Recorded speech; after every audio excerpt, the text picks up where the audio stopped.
Hey folks, Matt Sharp here with another Friday Fishing Report. This is where we look at the framework of fishing around Vancouver. We look at current events, we look a little bit at politics, and then of course we look at the fishing. This week we have a feature on the Squamish pinks. They're still going strong and we're surprised about this, but definitely worth looking at. We're going to touch base on the Fraser pinks and the tributaries associated with that. So the Vedder and the Harrison, we've got some good news there, and the fishing seems to be just ramping up. We'll touch base on the Skagit, a little bit of info there for the late season trout anglers. We've also got a cool fly from Andre. It's a much larger leech than is standard and something he fishes late season, so we'll take a peek at that. And lastly, I circled up with my buddy, the one that works in the Salmon Enhancement Project out in Chilliwack Vedder area. He's heading back up to the slide almost as we speak right now, but he has an update on the slide, as well as some interesting information on the Vedder, what's going on up there. And lastly, we touched base on how they track salmon movement in the rivers. This was something I really didn't understand. I've seen all the numbers for years, but didn't really understand how they were getting those numbers. And I'm going to share that with you guys today in this week's report. So, as always, if you want to see more fishing reports like this, please hit that subscribe button, hit that like button, and without further ado, let's get into the report.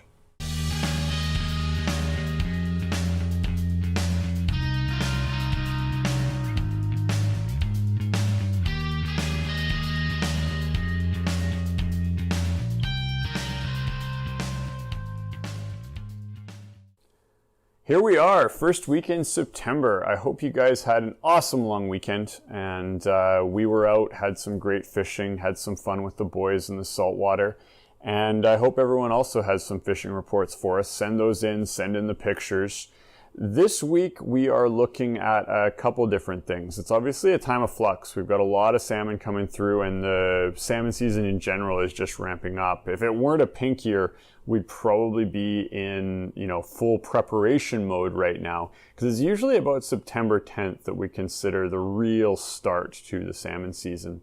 With that in mind, this week in the Friday Fishing Report, we are going to look at the Vedder River, how to target pinks there, because it's a touch different than the Squamish. Alex has some information there, and you're going to hear me later talk about some stuff I got from my friends in the Vedder Hatchery. The pinks have shown up in pretty good numbers, and it's definitely worth looking at now, and it should ramp up into the weekend. Fraser numbers are a little down, unfortunately. We published the report, and then that Friday, last Friday, they did have an update, and unfortunately the numbers sort of tapered off and weren't as good as expected. Again, who knows, that could change this week, but they're still on that sort of 5 million to 6 million level, with the average of normal being about 8 million, so a little bit under. That said, there's a lot of fish still out there, and it's definitely worth looking at if you want to take a look at the Harrison, or you want to take a look at the Vedder. The Fraser, as we record this right now, is still closed to salmon fishing, and we don't foresee that changing in the future. On another front, and this is a fishery that usually happens a little bit later, but because we're on a pink year, it's one that's happening right now, and many people overlook it, and that is the egg fishing, meaning that there are tons of species that come from the ocean sometimes, or that are resident in the given rivers that are going to have pink salmon, that move into areas to feed on the eggs. Now, the obvious choice right now is going to be the Squamish River, and we've heard really good reports of guys not wanting to maybe target pinks, but going farther up to the rivers into the areas where the pinks are spawning, not harassing the pinks, not targeting the pinks, but using bead rigs or single egg rigs to target the bull-trout, the rainbows, and numerous other species, cutthroat, even rainbows, in those areas. And the reports are really cool. It's a fun one when we can do it this early, because the water's actually really warm, so those fish are spunky as heck. And usually the big ones are in right now, and the pictures I've seen confirm that. So Zach's got a piece on that, laying out what you need to do if you want to break out the lighter trout rods, sort of the 4, 5, 6, and 7s, and the indicators. I know some people poo-poo that style of fishing, but at least if you're on a coastal stream, you got to consider it, because it's tons of fun. And so check that out in the report, and if you're interested, come on down. We've got all the gear that you need for that, as well as a bunch of other videos in our Fishing with Rods series that sort of cover the rigging and actually the fishing. I'll link those in the description and might even plug them into the video here. So what else have we got this week? Well, Jordan's going to take a look at the beaches. We haven't been talking about that much. I actually got a picture from a buddy, and he was out on one of the beaches all by himself. This is a beach where there's usually hundreds of people, and there he is with a pink. He said it was great because there was no one there. The pinks were coming into 2 feet of water, and it was like sight casting. It wasn't the best fishing, but he did hook a number of fish. So Jordan's got a little update on the beach fishing, stuff happening at the mouth of the Capilano, stuff happening up Howe Sound, as well as pushing up into the Indian. So check that out in the report. Brennan's got a little blurb on the Skagit. We got some cool pictures from the Skagit from a couple of our customers having excellent fishing down closer to the lake and some interesting stuff there. So check that out if you are heading out to the Skagit. So we jumped into a bunch of the fishing stuff there quick, but I want to circle back because, as we've said, probably the most important thing I can talk you guys through in these reports is the weather. What Mother Nature throws at us affects all of these fisheries that I've just been talking about on a big level. And this week is, well, September in general is sort of a month of flux, meaning that fall is coming. And when we see that actual temperature shift, obviously Mother Nature doesn't follow a calendar to the letter. When we do see that temperature shift or temperature drop, a number of the fisheries kick on, be it lake fishing, we're going to talk about that in our report, be it our salmon fishing in the rivers. And this week, you can see up here, we've got our report for the weekend, and it looks pretty good. We're in a hot spell right now, sort of in 26, 25s as I'm filming this, so a really nice Friday to get out there, nice and sunny, not too much wind, but as we roll over into Saturday and Sunday, we're going to cool off just a touch. And if you see into Monday and Tuesday, we've got 19-degree weather on the forecast, and that's some of the cooler weather we've seen so far. And it's going to lead probably well into a cooling trend we're going to see over the next 2 to 3 weeks. For you guys on the weekend, there's nothing I see in here that's concerning. We've obviously got maybe a little bit of wind on Sunday, which might affect the saltwater guys or the guys beach fishing. But overall, good day. We've got a nice overcast on Saturday. Overcast is actually good. It keeps the fish a little shallower. The sun can push them down. So consider that if you're heading out Saturday. On the tide front, it actually looks pretty cool. We've got big low tides early morning rolling in Friday at 6:15, on Saturday at 7:16, and then 8:20 on Sunday. So what does that mean? A low tide for saltwater fishing, a low slack tide, is maybe not the best. High slack tides are nice, but slack tides in general are when you want to focus. The other big thing is that beach fishing is easier on a low tide, meaning that you can get farther out on the beach, so you can usually access deeper water. And this could be cool for you guys on this weekend. You might want to take a look at the beaches, be them up Howe Sound, even though that's a little late. We're still getting some good pink reports. I talked about that earlier off the beaches. You also want to look at Ambleside for coho and pinks, as well as the fisheries up Indian Arm, where pinks might be closer to the beaches because of the low tide. And also that push of water coming in off the low tide, cycling into sort of 10, 11, 12 on these days is a good thing. If you're way out there on the beach and the tide's pushing in, it can sometimes push fish into you. So worth looking at it if you're a beach fisherman, and definitely worth looking at it if you're a saltwater fisherman, hitting that slack tide and then fishing the big incoming tide. Big tides are not always the best, but a big incoming tide I think is better than a dropping tide. As many of you know, we had a staff fish out on Monday. It was really cool to get out with all the guys. It's pretty rare that we get the opportunity to all have a day off at the same time. And most of us have been out there quite a bit enjoying the fishery, so maybe it wasn't about catching a bunch of fish, but it was just getting out together, enjoying some time on the water. Big thanks to Greg for taking us out in his boat. All our boats were booked up on charters and we didn't have any available, but Greg took us out and guided us like a pro. We rolled out North Arm relatively early, but not too early, and the bite seemed to already be on. There was a pretty good bite happening at the North Arm. A number of our guide boats had multiple fish on board at that point. We rolled down to T10 and sort of caught the tail end of that bite. Nailed a couple nice fish right off the hop. Aiden put a low 20s fish on the board, which was great. We put some coho on, one coho, hatchery coho on the board, and as well as a smattering of pinks. At about 11 o'clock, things slowed down though, and we didn't see it, but we did get reports that whales pushed through the area. It could have been the big tide pushing the fish around as well, but the fishing slowed down considerably. We heard a fish, we saw a few fish taken, but for us it was more just being out on the water with friends and enjoying it. So we took it easy through the rest of the day, hooked a few fish here and there, but it wasn't as good as it was previous days. Now, that could be because of the whales, and whales are an interesting one. We've been sort of observing that they seem to cycle through an area. And I mean, that's common practice for a predator to cycle through an area. Obviously not to put the prey down, just stay in one spot. There won't be any fish around. But it seems like it's on sort of a 4 to 5 day cycle right now. They come through, the fishing goes stale for about 48 hours, maybe 24 hours, 48 hours, and then ramps up again. If you remember last week, we got hit with that. And a bunch of guys went out the day before, it was red hot fishing, and then the whales came through and it pretty much shut down completely. So that bodes well for the weekend. If the 5 day cycle holds true, you guys should be good Friday, Saturday, Sunday, and then we might see them again early next week, sort of Sunday, Monday, Tuesday going into it. So keep an eye on that. Jason's got some notes on how to deal with whales if you do run into them. They're in our last fishing report, so check that out. There's some regulations, some guidelines, some things to do to respect those animals and make sure we don't get in their way.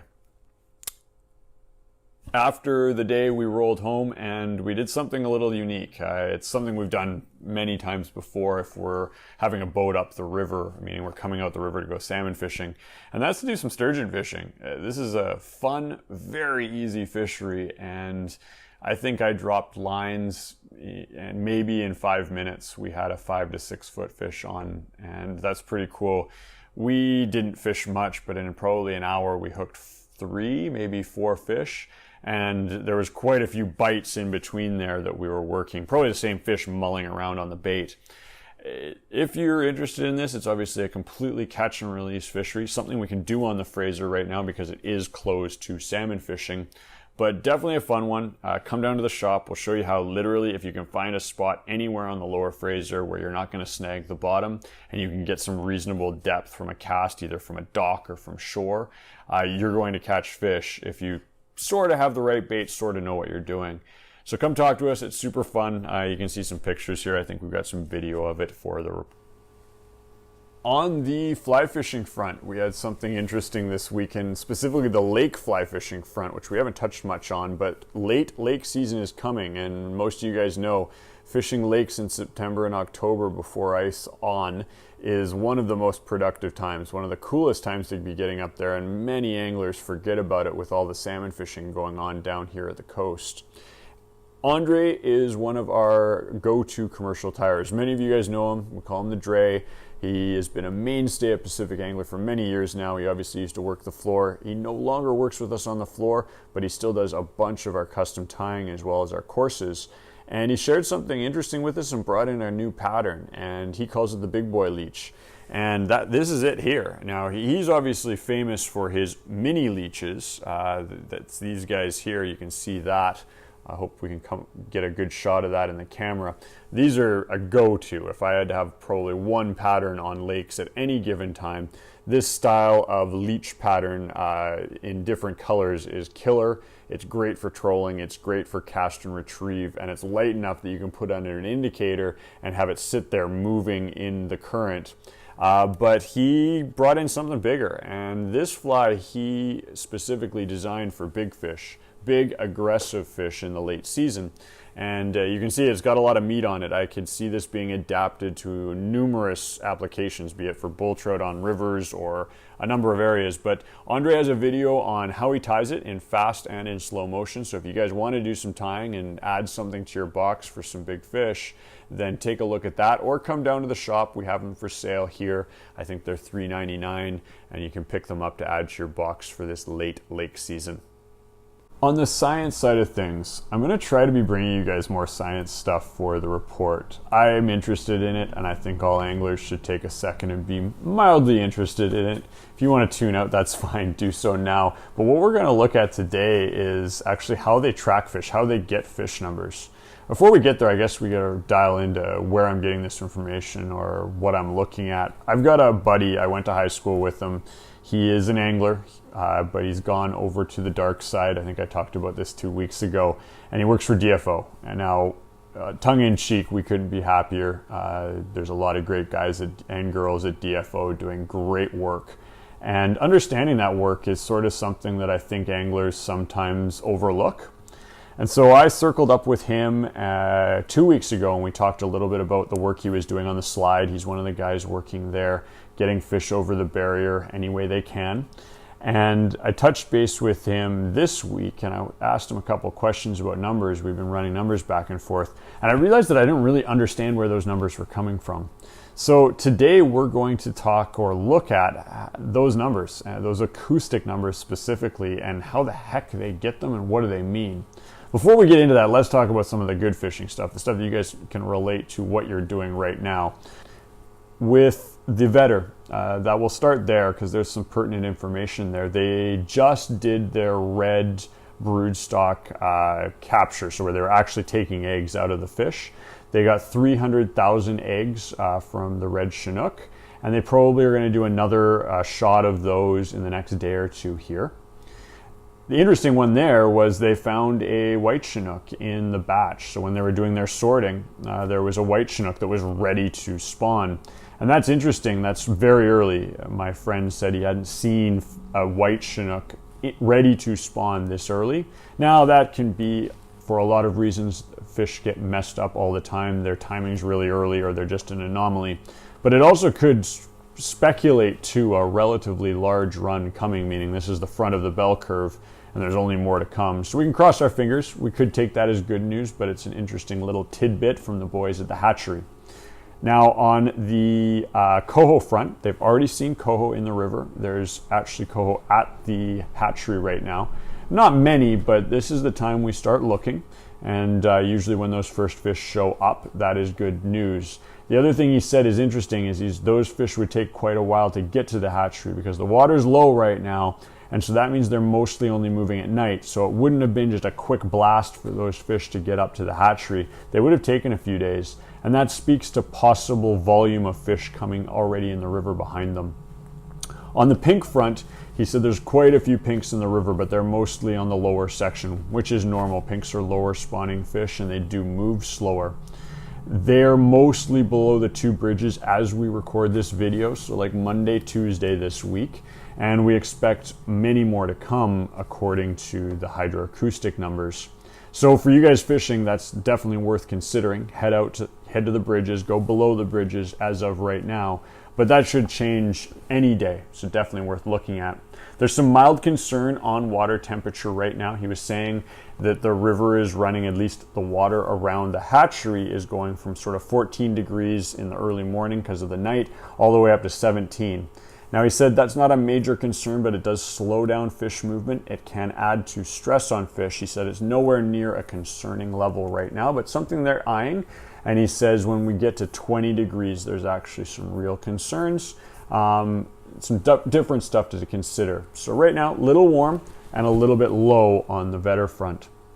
On the science side, so that was a lot about what's going on currently, what's going on at the slide, but I wanted to look at something specific. I wanted to look at how they're getting those pink numbers. So every week I've been showing you guys pink numbers, and it was, where are they getting those from? How do they tell pinks from Chinook? How is this data even, 100% or close to scientific? And so he sat down and explained to me. He actually worked specifically on one of these stations before he moved over to the Chilliwack area. So he had a fair bit of knowledge on it. It was kind of cool to hear it from behind the scenes of what actually goes on to put those numbers together. And the first one is it's an acoustic tracking program. So basically they are firing a sonar, an acoustic sound that's going to be able to image what's going on under the water. And I thought this was all automated, but it's actually not. They've got a couple different kinds. He talked to me about those if you're interested in really geeking out. I think it was, what is it called? Yeah, Ditson and Aries style acoustic trackers. Again, I don't know if that's the right verbiage, but basically it fires out a sound signal in numerous different rays, so they can actually build pictures from the sound bouncing back. And he said it's crazy. He says you can see fins, you can see tails, and you can see multiple fish, if not hundreds of fish, moving through an image. Now, how do they do it? I said, okay, well, they've got to have it automated. There's got to be a computer counting it. And he said, no, there's actually someone sitting there counting the fish as they go up.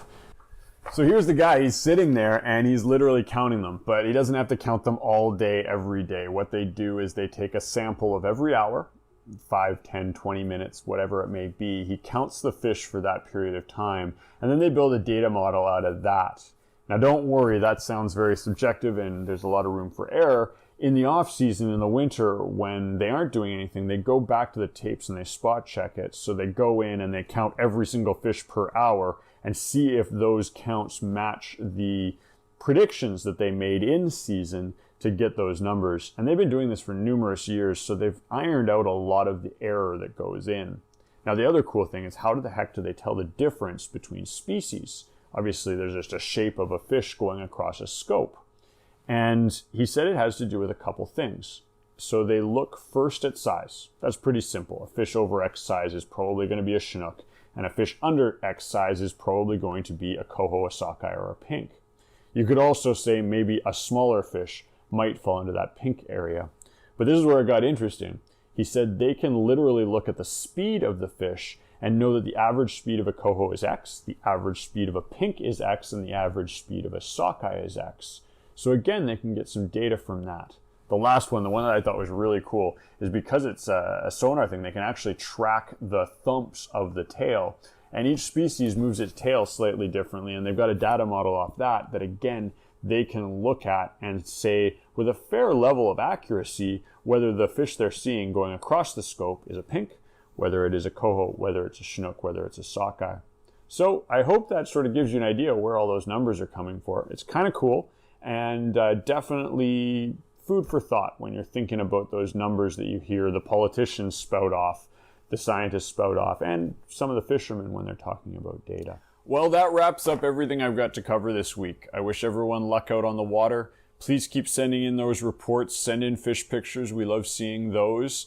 And as always, check out the blog version of the report. We can keep that way more up to date. We can change things at the last minute, and it's very common that there's a fisheries notification or something important that you might be interested in there. I'll put links in the description below.